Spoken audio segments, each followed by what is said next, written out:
Hi everyone, chicken fry అనేది easy and టేస్టీగా స్మూత్గా ఎలా చేసుకోవాలి ఈ వీడియోలో చూద్దాం. ముందుగా 1/2 కిలో క్లీన్ చేసి పెట్టుకున్న చికెన్ అనేది తీసుకున్నానండి. 1.5 స్పూన్ జింజర్ గార్లిక్ పేస్ట్ అయితే వేసుకున్నాను. 1 స్పూన్ సాల్ట్, 1 స్పూన్ కారం, 1/2 స్పూన్ పసుపు, 1 స్పూన్ ధనియాల పౌడర్, 1 స్పూన్ చికెన్ మసాలా. ఇప్పుడు వేసుకున్నవన్నీ కలిసేలా చికెన్ని బాగా మ్యారినేట్ చేసుకుని 1/2 అవర్ పాటు పక్కన పెట్టేసుకోండి.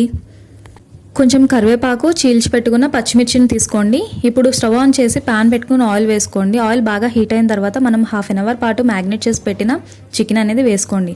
అంత టైం లేకపోతే మ్యారినేట్ చేసిన వెంటనే కూడా వండుకోవచ్చు.